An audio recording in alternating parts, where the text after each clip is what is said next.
A new Social Security proposal is now under review, and if it moves forward, it could affect nearly 400,000 SSI recipients now and in the years ahead. But here's the part that many people may completely miss. This is not a direct cut that says, we are reducing everyone's check tomorrow. It is more complicated than that, and honestly, that is what makes it dangerous. Because sometimes the biggest benefit changes do not come with a loud announcement.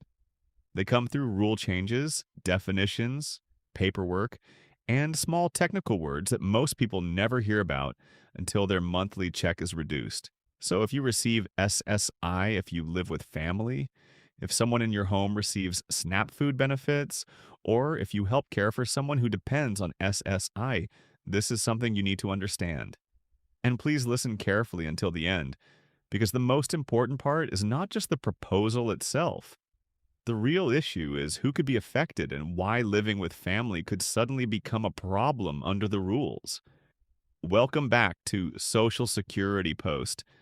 If you want clear updates on Social Security, SSI, SSDI, Medicare, Medicaid, and SNAP, make sure to like this video and subscribe to the channel. Also, if you receive SSI and live with family, tell me in the comments. Do you think the government should count help from family against someone's benefit?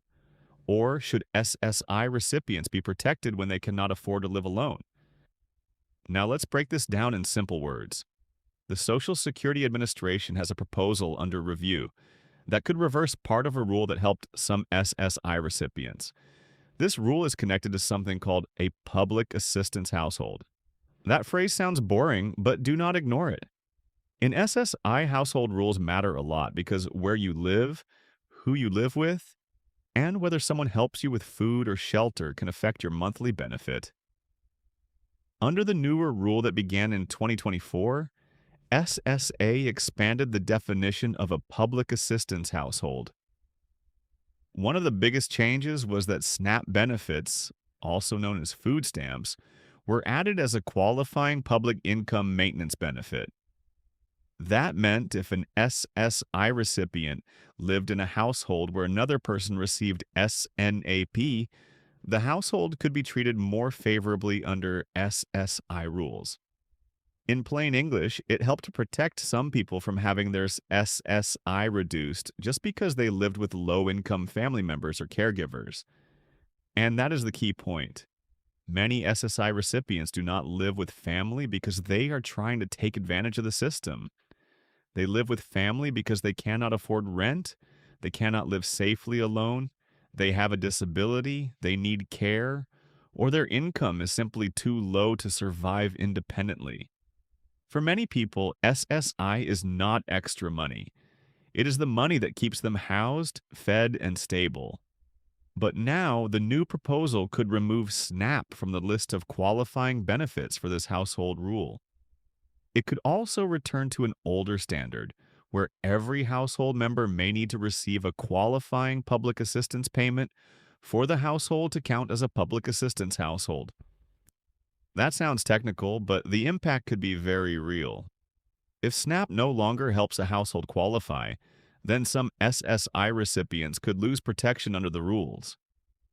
SSA may look more closely at housing support, shared expenses, and whether the person is receiving help from others in the home.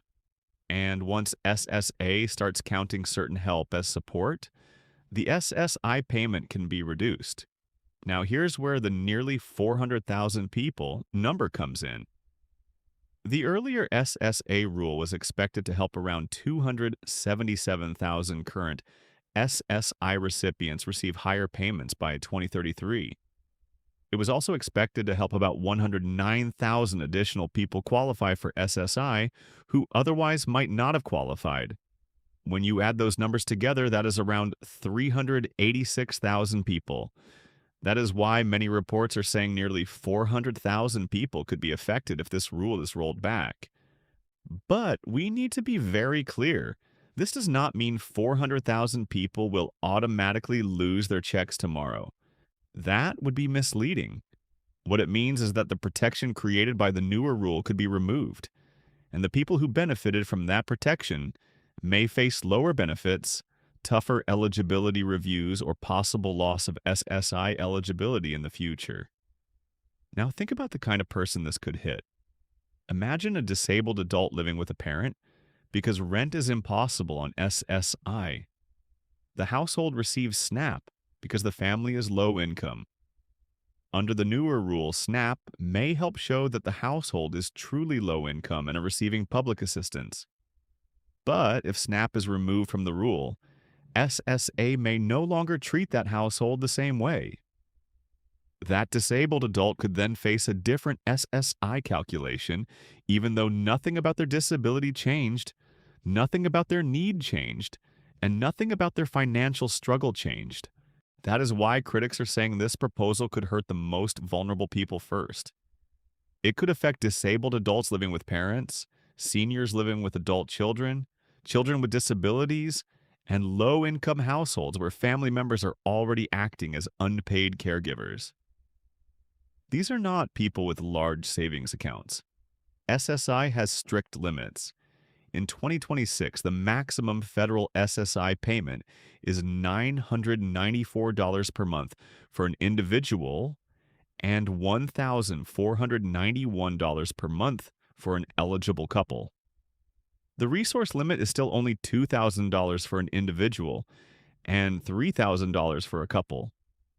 So when people say, it is just a rule change, they are missing the reality. If someone is living on less than $1,000 a month, even a small reduction can be devastating. That reduction can mean falling behind on rent, losing transportation, skipping medication, depending more on family, or having less money for basic needs. The administration's argument is that this kind of rollback could promote program integrity and reduce costs. In simple words, they are saying the program needs stronger rules and less improper payment risk. But critics argue that removing SNAP from the rule does not target fraud. They say it targets poverty, because SNAP is already a benefit for low-income households. If a household qualifies for SNAP, that is usually evidence that the household is struggling, not evidence that the SSI recipient has extra support available. And this is the uncomfortable truth. SSI recipients are often punished for survival.